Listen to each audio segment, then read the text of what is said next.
Bom dia, uma boa tarde, uma boa noite, que esse vídeo, ao te encontrar, te encontre bem, guardado, cuidado pelo Senhor. Eu sou o Reverendo Diego, sou pastor auxiliar na Igreja Presbiteriana de Botafogo e nós estamos na nossa escola bíblica dominical da UPA, da União Presbiteriana de Adolescentes, continuando aí a nossa caminhada numa viagem pela história da redenção. É sobre isso que a gente tem conversado. Eu e Letícia, você vai encontrar aí as aulas anteriores com a Letícia também, temos dividido essa temática, que é assim um panorama pela história bíblica, um panorama pela história da salvação. Então a gente começou já há algum tempo, lá no texto do Gênesis, fomos até o segundo livro dos Reis e já há 5 aulas, hoje é a 6ª aula, temos conversado sobre os livros de sabedoria da Bíblia, né? Gastamos aí os nossos 5 primeiros encontros falando sobre Jó, né? Um dos livros assim mais desafiadores do texto bíblico, em que a gente aprendeu muito, falamos bastante sobre sofrimento, sobre confiança em Deus, sobre morte, sobre perda, sobre dificuldade, sobre a gente continuar a acreditar e a confiar em Deus, ainda que as coisas não caminhem bem, não é? Porque a gente sabe, a nossa vida é um sinal disso. Não é? Acreditarmos em Deus, andar com Deus, não é sinônimo de que tudo vai dar certo e sempre tudo vai ficar bem. O que a palavra de Deus nos diz é que Deus nunca nos abandona, e isso a gente viu e viu bastante no livro de Jó. Não é? Essa aula, a aula de hoje, é a aula do dia 24 de abril, e a gente vai começar uma temática também muito rica, né? Assim, muito importante na história do texto bíblico, que é o livro dos Salmos. Então, os livros de sabedoria compreendem Jó, Salmos, Provérbios, Eclesiastes e Cantares de Salomão, ou Cântico dos Cânticos de Salomão. Passamos aí do Jó e agora vamos começar a conversar sobre o livro dos Salmos. E veja, é meio que assim um déjà vu, né? Já viu aquela expressão francesa, né? Déjà vu, né? Que é algo, eu acho que é assim que pronuncia, né? Algo como assim, a gente revê algo que a gente já viu anteriormente, porque há 2 anos atrás, lá no iniciozinho ali, fevereiro, março, abril de 2020, a gente conversou sobre os Salmos. Na verdade, a gente usou uma lição inteira, uma revista inteira só sobre os Salmos, tá vendo? Os Salmos como a playlist da Bíblia. É uma brincadeira, não é? Porque você sabe que a palavra Salmos, né, quer dizer hinos, quer dizer cânticos lá no texto hebraico. E de fato, né, porque como a gente vai falar aqui hoje bastante, os salmos eles eram originalmente músicas, cânticos que o povo de Deus usava, não é? Lá no Israel antigo, no tabernáculo, no templo, era a música, o que a gente canta hoje do nosso Inário Novo Cântico, não é? Da Aline Barros, do Projeto Sola e por aí vai, não é? Era o que o povo de Deus cantava, eram os salmos. Então é essa brincadeira da temática dos salmos, não é, como músicas, como a playlist da Bíblia, falando sobre os salmos e as emoções da vida. Foi um tempo muito bom, muito proveitoso, gostei muito dessa matéria. Quem sabe, né, um dia a gente retorna, como estamos fazendo aqui hoje, mas a gente vai fazer isso na nossa programação de agora em 2 lições. Então hoje e na semana que vem vamos falar sobre os Salmos. E é muito importante, né, gente? A gente pensar sobre o texto dos Salmos, é um dos textos mais ricos da palavra de Deus, não é? Porque a gente sabe o que a música faz com a gente, não é verdade? Eu sou um apaixonado por música, tenho um violão, mas infelizmente não consegui aprender a tocar ainda. Vou tomar um cafezinho aqui no meu copo que é campeão mundial, tá vendo aqui, ó? Meu copo, botar pra cá, né? O meu copo que é heptacampeão brasileiro, tá? Dá licença, com todo carinho. Obrigado.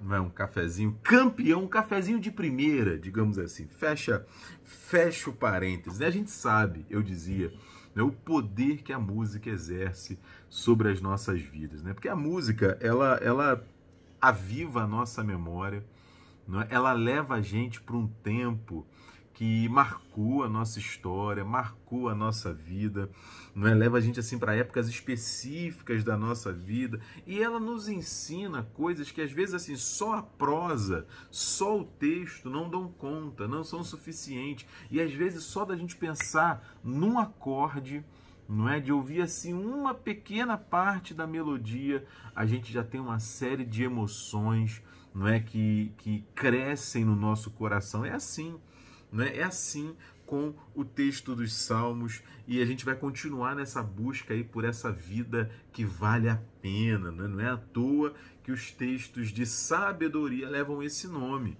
não é? Porque eles falam pra gente de uma vida que vale a pena, uma vida que agrada a Deus. A gente viu bastante isso lá no livro de Jó. Vamos começar agora a ver no livro dos Salmos. Então, assim, o foco da nossa lição hoje, não é? Como sempre a gente divide assim em três partes, né?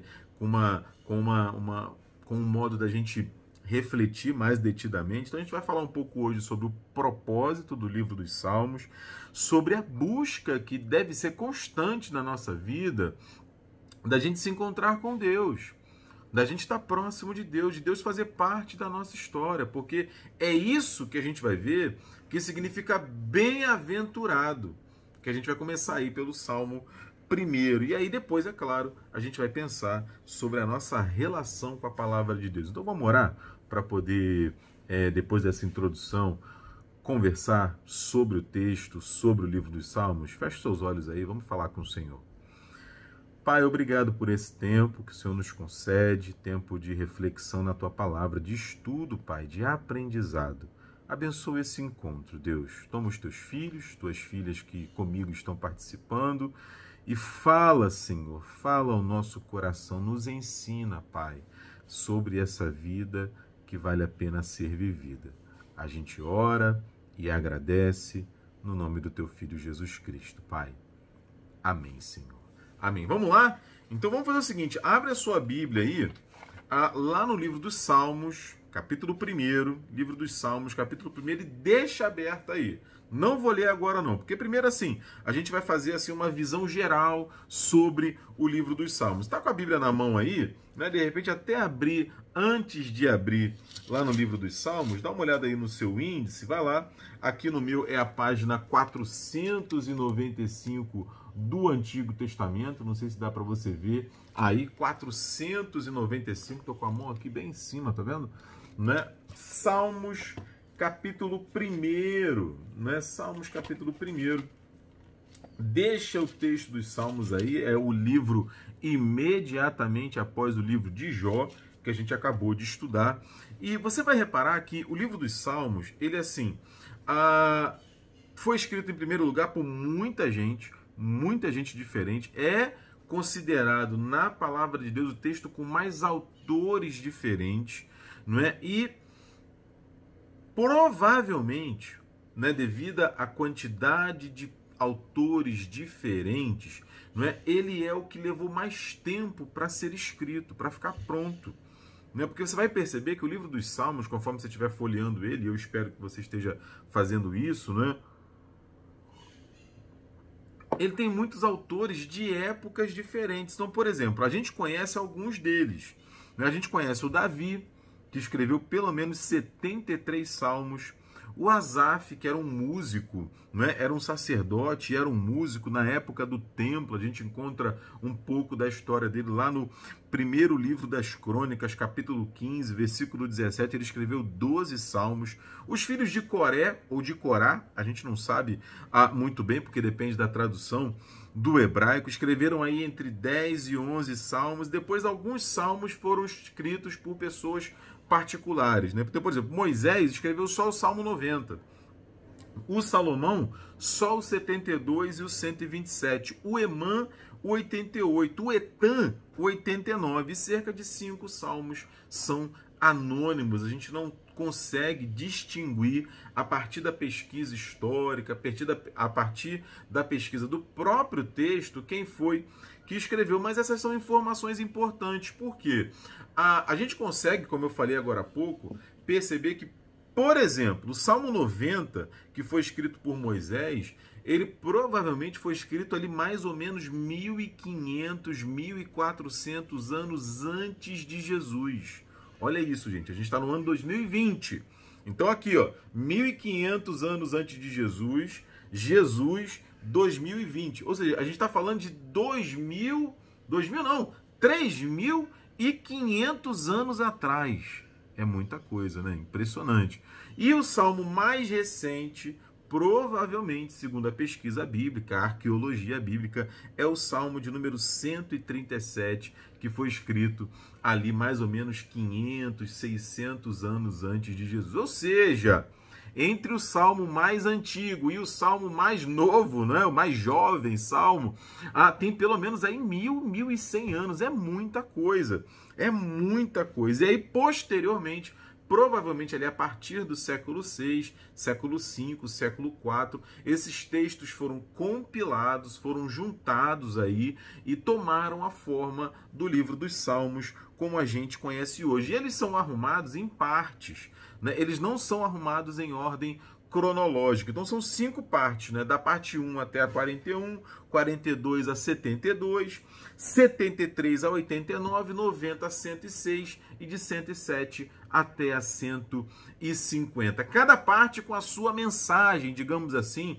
com o seu enfoque, e que é dividida assim por doxologias. Ó, falei difícil agora, né? Doxologia. Doxologia nada mais é do que uma palavra assim de glória a Deus, né? Doxa é glória, né? E logia é palavra. Então assim, é um louvor, é uma prece, é uma oração de gratidão a Deus, de reconhecimento à grandeza e ao cuidado de Deus. Então são essas doxologias que marcam a divisão dos salmos, né? E isso assim são informações, digamos assim, técnicas a respeito do texto que são importantes para a gente, não é? Para a gente saber quem foi que escreveu, quando escreveu, por que escreveu, em qual contexto escreveu, né? E vão ajudar a gente a entender o livro dos Salmos. E aí, gente, aqui uma nota importante, aqui um pequenino parênteses, digamos assim. É impressionante, né? Poxa, Diego, 1000 anos de diferença entre um primeiro autor ou o autor mais antigo e o autor mais jovem, ali no Salmo 137, e é impressionante, gente, como que o texto mantém uma coesão, mantém um sentido, mantém um propósito, mesmo com tantos autores e de tantas épocas diferentes. E isso, meu irmão, minha irmã querida, não é? É o milagre da inspiração da palavra de Deus, né?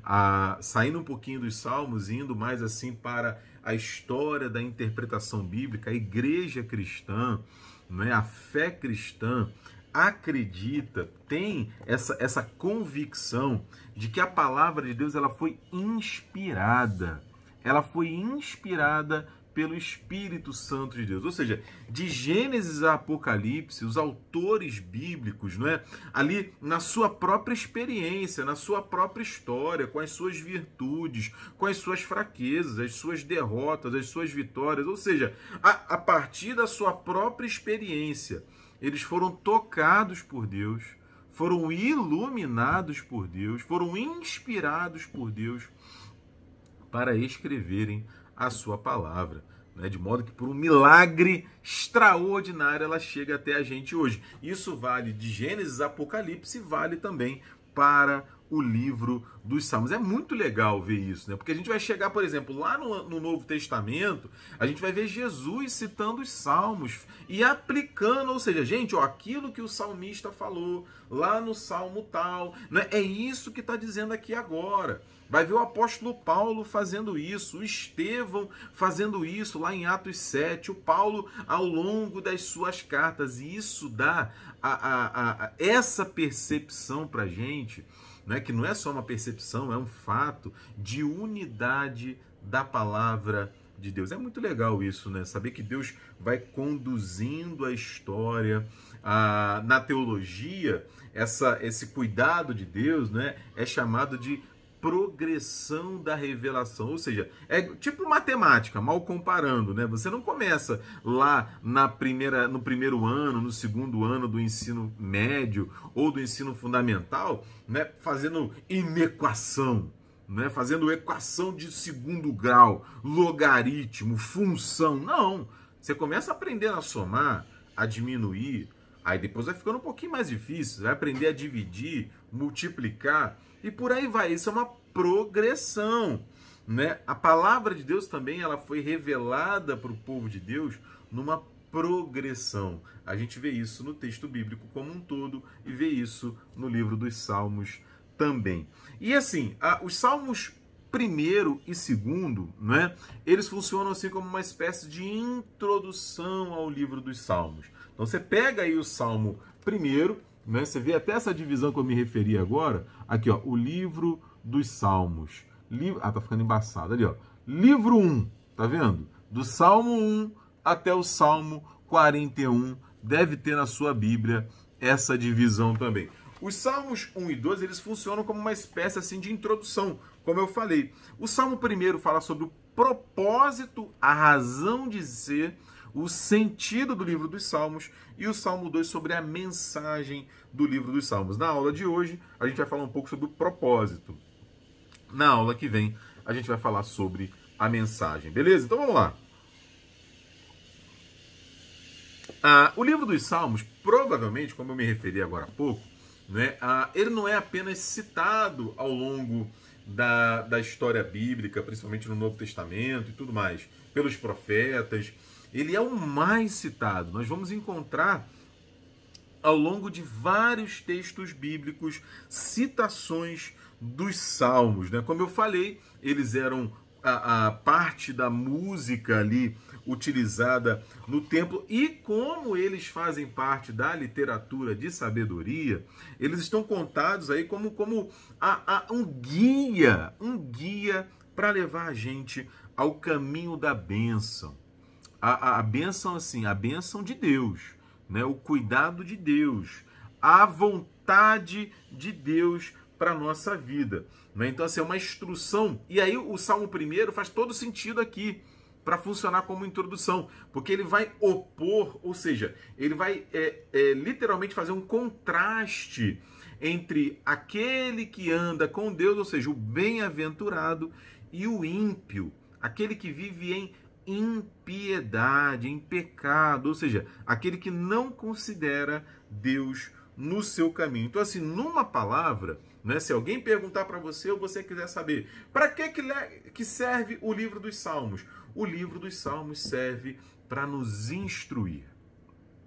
O livro dos Salmos serve para nos instruir, nos ensinar. E nos instruir, nos ensinar o quê? Né? Óbvio, né? Para instruir, ensinar alguma coisa. Para nos instruir, a nos ensinar o que é, como se constrói uma vida de relacionamento com Deus. E é isso que a gente vai entender, que é o significado de bem-aventurança. Não apenas uma vida de relacionamento com Deus, uma vida em que Deus se faz presente, mas também uma vida de santidade. Não é uma vida de santidade que a gente já conversou bastante sobre isso. Santidade não é perfeição. Santidade é uma vida dedicada, separada para Deus. Ou seja, uma vida consciente. Poxa, eu pertenço a Deus. Se eu pertenço a Deus, o que Deus espera de mim? Se eu pertenço a Deus, quais são as opções que eu tenho que fazer? Essa é a vida santa por excelência. Então vamos lá, vamos começar então lendo o texto agora, Salmo 1, eu vou ler aqui dos versículos 1 a 6, inclusive foi o tema da nossa devocional na última terça-feira. Salmo 1, versículos de 1 a 6 diz assim: Bem-aventurado, olha aí, o homem que não anda no conselho dos ímpios. O ímpio é aquele que pratica a impiedade, a iniquidade. Pecado. Essa é a palavra.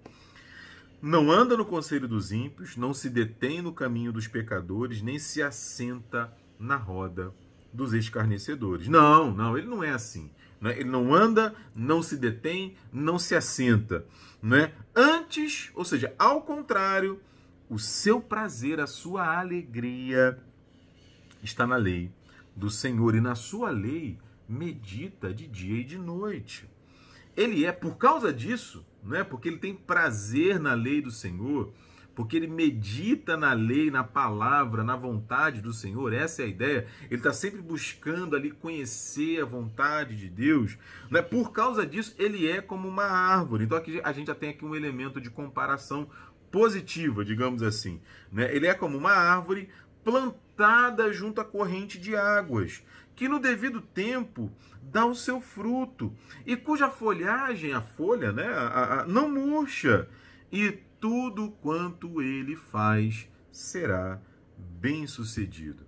Uma comparação positiva. Aí agora ele vai para a comparação negativa, ou seja, voltando ali no versículo 2, quem não tem prazer na lei do Senhor, quem não medita na lei do Senhor de dia e de noite, ou seja, quem anda no conselho dos ímpios, quem se detém no caminho dos pecadores, quem se assenta na roda dos escarnecedores, ou seja, aqueles que escarnecem, aqui, sobretudo, em relação a Deus, né? Aqueles que debocham de Deus, que desprezam a Deus, essa é a ideia.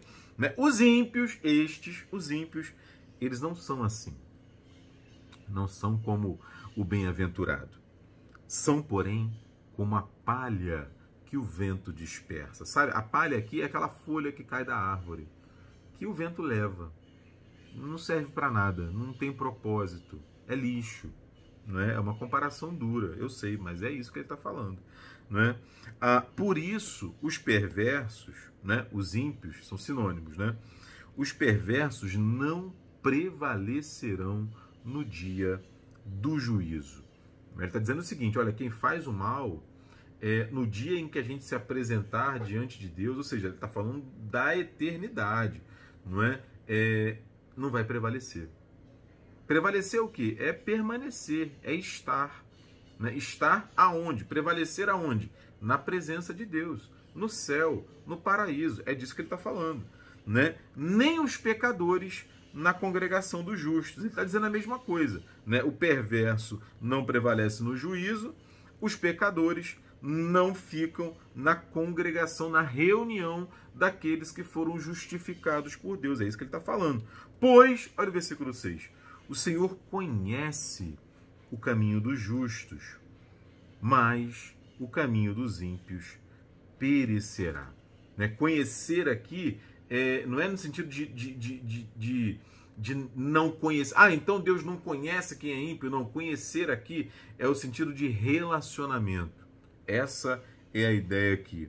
Né? Diferente do caminho dos ímpios, que será um caminho de morte. Então, o que a gente vê aqui? Eu dei aqui assim, uma explicação mais rápida do texto, né? Mas mais detidamente, a gente começa a pensar. Primeiro, o que é uma vida bem-aventurada? Uma vida bem-aventurada, geralmente, se eu perguntar aí para você, o que é uma vida bem-aventurada? Quem é o bem-aventurado? Normalmente a gente ouve o quê? É sobre felicidade, né? É alguém que é mais do que feliz e tal. Mas tá certo, né? Tem a ver com felicidade, e tem a ver principalmente com ser mais do que feliz, mas não necessariamente com um estado de espírito que a gente se acostumou a associar à felicidade. Ou seja, a felicidade, né, ela tem a ver diretamente com coisas que acontecem com a gente. Né? O que eu estou querendo dizer? Se alguma coisa acontece comigo, eu fico feliz. Se alguma coisa deixa de acontecer comigo, eu não fico tão feliz. Ou se alguma coisa ruim acontece comigo, eu não fico feliz. Esse é o ponto. Não sei se eu estou conseguindo me fazer entender. Né? Por isso que bem-aventurado não tem a ver necessariamente com ser feliz quando a gente está falando sobre um estado de espírito. Não poderia, porque a gente dependeria das circunstâncias. A bem-aventurança que o salmista se refere, e ele vai fazer isso várias vezes ao longo do livro dos Salmos, tem a ver com a presença de Deus na nossa vida.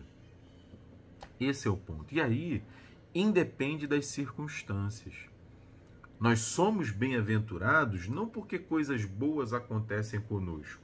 Nós somos bem-aventurados porque Deus está do nosso lado. Esse é o ponto. Esse é o ponto. Porque é muito comum. Poxa, não é? Por que eu estou enfrentando isso agora? Por que eu estou tendo essa dificuldade? Por que essa luta no colégio, na faculdade, dentro de casa? Por que minha família está assim? Por que minha namorada está assim? Por que meu marido está desse jeito? Por que meus amigos estão tratando dessa maneira? Poxa, eu sou fiel a Deus, eu ando com Deus, eu sei que Deus me ama, eu oro. E por que eu estou enfrentando isso tudo? A gente falou muito sobre isso agora no livro de Jó. Né? É o retrato perfeito de que nem sempre o bem-aventurado, ou seja, aquele que Deus tem aquele que tem Deus na sua vida, não vai dar tudo certo para ele. Essa é a questão. Para a gente não se perder, não é? E aí o que vai caracterizar isso no Salmo, olha só, primeiro, o bem-aventurado ele tem vida, não é? Ele está ali plantado junto às águas, é diferente da palha, a palha já está morta. Ele persiste, né? Ele persiste como a árvore. A árvore no deserto, junto ao ribeiro, a folha dela não murcha, enquanto, por outro lado, a palha está seca, está sendo levada pelo vento. E tem propósito, tem razão de ser, tem motivo para viver, dá fruto. A árvore conectada ali ao ribeiro, ela dá fruto, ou seja, ela faz aquilo que ela nasceu para fazer. E eu e você, a gente nasceu para dar glória a Deus, para conviver com Deus.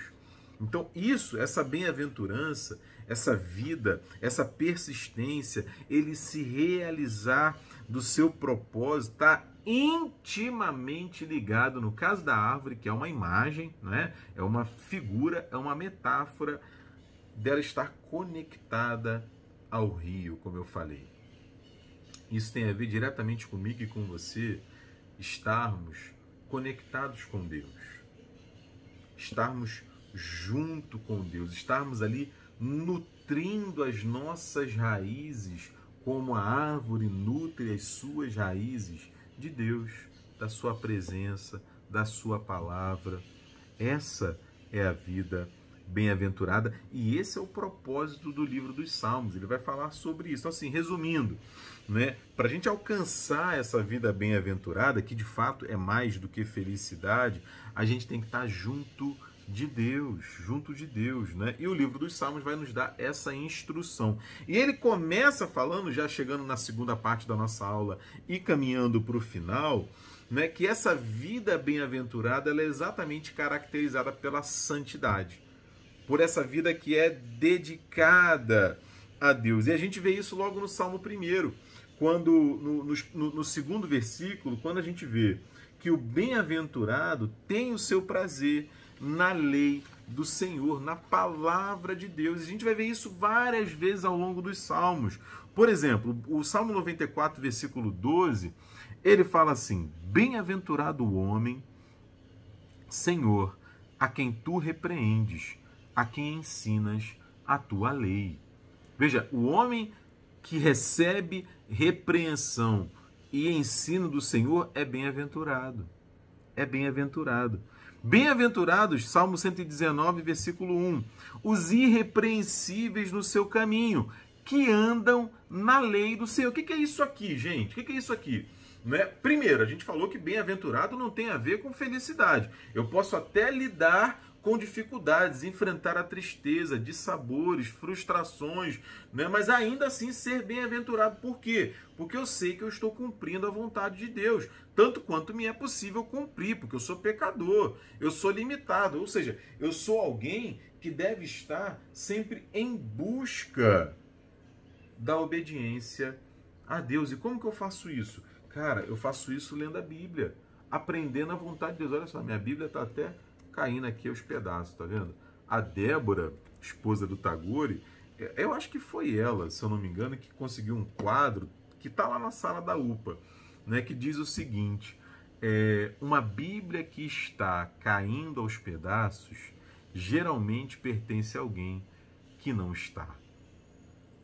não é? Uma Bíblia que está caindo aos pedaços, geralmente pertence a alguém que não está. Que não está o quê? Caindo aos pedaços. Por quê? Exatamente porque tem buscado pautar a sua vida, a viver a sua vida de acordo com a palavra de Deus. E aí eu quero abrir um parêntese aqui. Ah, Diego, mas esse negócio é complicado, a Bíblia é difícil, tem umas palavras lá que eu não entendo, os negócios... Gente, olha só, vamos combinar.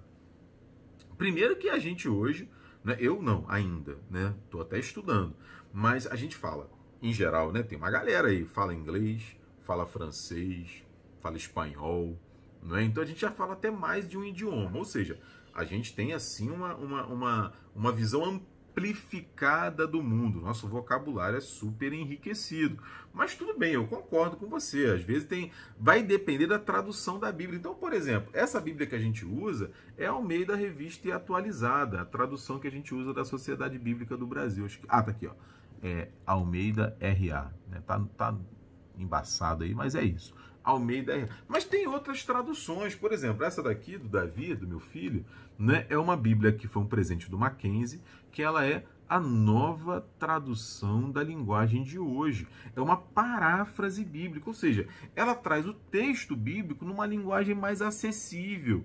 E sem contar também o seguinte, né, gente? Eu estou gravando aqui no meu celular. No meu celular, eu tenho uns 2 aplicativos de Bíblia, na verdade, acho que eu tenho até uns 3, que tem várias traduções bíblicas. Você vai no YouTube, você vai lá no Bible Project, né? Projeto Bíblia, Bible Project, tem em português, tem vários vídeos explicando a Bíblia, introduções ao texto bíblico, introdução dos Salmos, introdução do Antigo Testamento, introdução do Novo Testamento. Então, assim, a gente hoje vive uma época de um acesso muito fácil à informação. Nós temos muita informação e um acesso muito fácil à informação. O desafio nosso hoje é exatamente discernir qual é a informação que vale a pena diante da quantidade de informações que a gente tem, né? Então, assim, se a gente quer, e a gente pode pedir a Deus que nos ajude a desejar conhecer mais a Ele, não faltam ferramentas para a gente poder conhecer mais ao Senhor e a sua palavra. E isso não é uma coisa só dos Salmos, não. A Bíblia inteira vai falar sobre isso. Para citar só um texto de Jesus, Jesus fala assim, lá em Mateus 22, 29, ele estava tendo uma discussão ali com os religiosos que estavam com uma dúvida a respeito da eternidade e tal. Jesus responde para eles assim, ó, vocês erram porque vocês não conhecem as Escrituras e nem o poder de Deus. Isso acontece com a gente também. Muitas vezes a gente não consegue viver em santidade, a gente não consegue essa vida bem-aventurada, porque a gente está ignorando a palavra de Deus. Então, assim, santidade, bem-aventurança, começa, não é, por esse relacionamento que a gente tem, ou que a gente precisa ter com a palavra de Deus. E aí eu quero caminhar para a conclusão, fazendo algumas perguntas para vocês. E, é claro, para mim também. Primeiro, qual tem sido a nossa referência de uma vida bem-aventurada, de uma vida mais do que feliz? Porque a gente tem diante de nós, na cultura, muitas referências sobre uma vida dita feliz, dita bem-aventurada, ou seja, considerada. E qual tem sido a nossa percepção a esse respeito? Será que é uma vida relacionada à fama, a poder, a conhecimento, a dinheiro? Será?